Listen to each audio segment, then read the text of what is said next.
প্রিয় ষষ্ঠ শ্রেণীর শিক্ষার্থী, আমরা এখন ১.৪ এই অধ্যায় থেকে ১ নম্বরের ক সমস্যার সমাধান দেখব।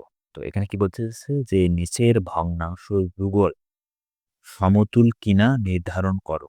অর্থাৎ এখানে ২ টা ভগ্নাংশ দেওয়া আছে আর কি, এটা হচ্ছে যুগল। তো এই ভগ্নাংশ যুগল সমতুল কিনা এটা আমাদের নির্ধারণ করতে হবে। তো ভগ্নাংশ দুটো সমতুল কিনা এই সমতুল নির্ণয় করার জন্য আমাদের যে পদ্ধতিটা এপ্লাই করতে পারি আমরা সেটা হচ্ছে যে দেখেন এখানে ২ টা ভগ্নাংশ দেওয়া আছে।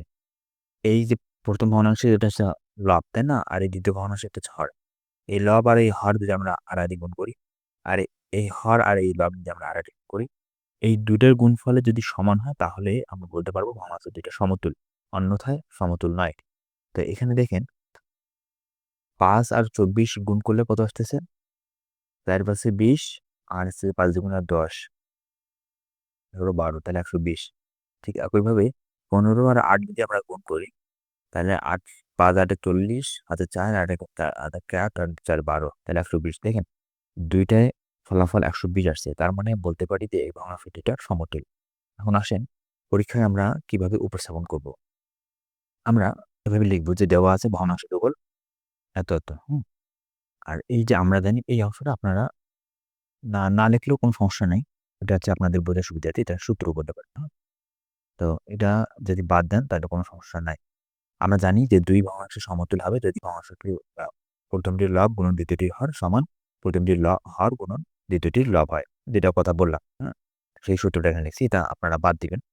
লেখার দরকার নেই এত বড় লাইন। এখান থেকে লিখেছি। এখানে ১ম ভগ্নাংশের লব গুণন ২য় ভগ্নাংশের হর সমান হচ্ছে যে ৫ × ২৪ হচ্ছে ১২০। আবার একইভাবে এখানে ৮ × ১৫ হচ্ছে ১২০। তাহলে যেহেতু গুণফল দুটি সমান তাহলে ১২০ = ১২০ তাই ভগ্নাংশ যুগল সমতুল। ঠিক আছে? তাহলে উত্তর হচ্ছে সমতুল। এটাই হচ্ছে অ্যান্সার। ওকে? এটা হচ্ছে ক নম্বর সমস্যার সমাধান। অনুরূপভাবে আমরা যদি খ নম্বর সমস্যার সমাধান দেখি তাহলে খ নম্বর সমস্যা এরকম। সবকিছু ঠিকঠাক থাকবে। এখানে ৭ আর ১৩ যদি আমরা গুণ করি তাহলে হচ্ছে যে ২৩১ আর ১১ আর ১৪ যদি গুণ করি আমরা তাহলে হচ্ছে যে ১৫৪। ঠিক আছে? তা ২ টা কি সমান? অবশ্যই সমান নয়। তাহলে যেহেতু ২ টি গুণফল সমান নয় তাই ভগ্নাংশ যুগল সমতুল নয়। এখানে উত্তর হবে সমতুল নয়। দেখেন ৩৮ হ্যাঁ, ১ এর গ নম্বর সমস্যা। এখানে কে ৩৮ ৫০ ১১৪ ১৫০। তো ২ টা গুণ করলে হচ্ছে ৩৮ ১৫০ গুণ করলে হচ্ছে ৫৭০০।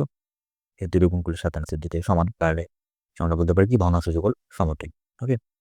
তো এই হচ্ছে ক, খ, গ সমস্যার সমাধান। এবার আমরা যদি একটু হোমওয়ার্ক নেই। দেখেন হচ্ছে আমাদের আপনাদের জন্য হোমওয়ার্ক।